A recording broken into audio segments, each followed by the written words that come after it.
تو میں بالکل اختصار کے ساتھ میں یہ بتا دیتا ہوں. وہ کہہ رہے ہیں کہ میرے جی ٹھیک ہے مختصراً اگر ان کے سوال کا لب لباب میں آپ کو بتاؤں تو وہ یہ پوچھنا چاہتے ہیں کہ وہ کہتے ہیں کہ میرا ذاتی طور پہ تو میرا عقیدہ یہی ہے کہ ارتداد کی سزا قتل نہیں ہے، لیکن منکرین زکوٰۃ جو تھے حضرت ابوبکر صدیق رضی اللہ تعالیٰ عنہ کے زمانے میں ان کی جو جان لی گئی وہ پھر کس حساب میں آئے گی؟ جی ہادی صاحب.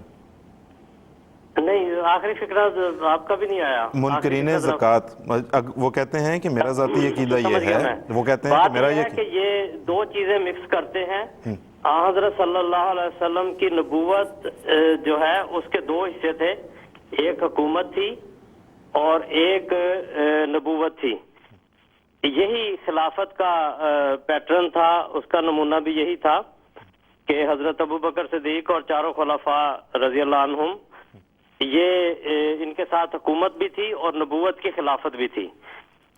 حضرت صلی اللہ علیہ وسلم کی وفات کے بعد جو ارتداد ہوا ہے وہ ارتداد مذہب کی بنیاد پر نہیں ہے، بلکہ بغاوت ہوئی ہے کہ ہم نے مدینہ کی حکومت نہیں ماننی.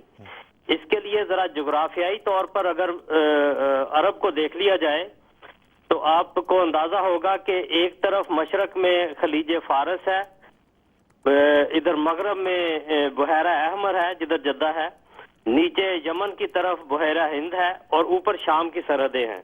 تو یہ ایک جزیرہ سا بن جاتا ہے جس پر حضرت صلی اللہ علیہ وسلم کے زمانے میں مکمل مدینہ کی حکومت قائم ہو چکی تھی. اور سورہ توبہ کی پہلا رکوع اگر آپ پڑھ لیں تو وہاں یہ واضح طور پر بتایا گیا ہے کہ ادھر سے ادھر جا کر 4 مہینے تک پھر کے دیکھ لیں اور معاہدہ کریں. ٹھیک ہے. لوگ جنہوں نے اسلام قبول نہیں کیا وہ یا اسلام قبول کریں اگر ان کی پسند ہے، ٹھیک ہے، اگر نہیں تو معاہدہ کریں تاکہ امن میں آ جائیں، باغی نہ رہیں. جی ٹھیک ہے. ٹھیک. جی ہادی صاحب بہت بہت شکریہ. حادثہ کی لائن مجھے لگتا ہے کہ ڈراپ ہو گئی. حادثہ کی بات ابھی چل رہی تھی، حادثہ سے دوبارہ بھی ہم بات کرنے کی کوشش کریں گے.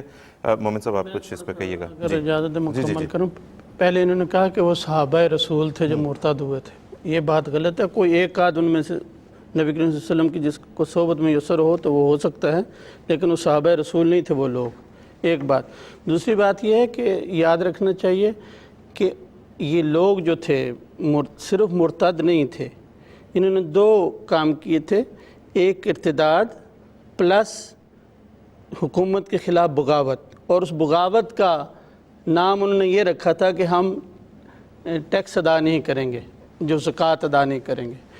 اور صرف یہی نہیں، بغاوت انہوں نے یہ کی کہ مدینہ کا محاصرہ کر لیا تھا. اور یہ ایک تاریخی حقیقت ہے جس کو جھٹلایا نہیں جا سکتا، جس کے اوپر سب سے بڑی دلیل وہ واقعہ ہے جو نبی کریم صلی اللہ علیہ وسلم کی وفات کے بعد صحابہ میں اختلاف کا موجب ہوا کہ نبی کریم صلی اللہ علیہ وسلم نے شام کی طرف شام کے عیسائی حکومت کی طرف سے خطرے کے نتیجے میں ایک لشکر تیار کیا تھا حضرت اسامہ بن زید کی قیادت میں، اور اسی سنا میں نبی کریم صلی اللہ علیہ وسلم فوت ہو گئے تھے. اور حضرت ابو بکر اس لشکر کو بھیجنا چاہتے تھے لڑنے کے لیے شام کے لیے. تو صحابہ نے جن میں حضرت عمر بھی تھے کہا کہ ابو بکر تم اس لشکر کو کیسے بھیجو گے جبکہ ہمارے ارد گرد ان مرتدوں نے محاصرہ کیا ہے مدینہ کا.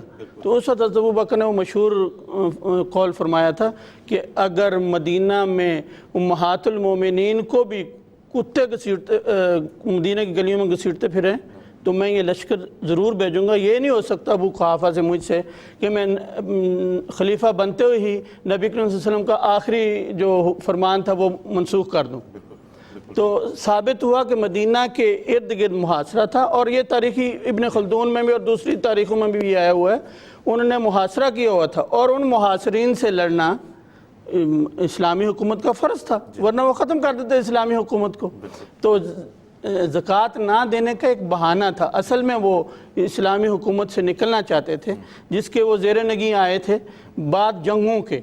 انہوں نے جو جنگیں فرض کی تھیں وہ اسلام نے جیتی تھیں اور وہ اسلام کے زیر نگیں آئے تھے. اب اس سے نکلنا چاہتے تھے. وہ سمجھتے تھے نبی کریم صلی اللہ علیہ وسلم کے بعد اللہ تعالیٰ شاید مسلمانوں کی تائید نہیں کرے گا، اور انہوں نے یہ موقع جان کے اچھا سمجھ کے بغاوت کر دی.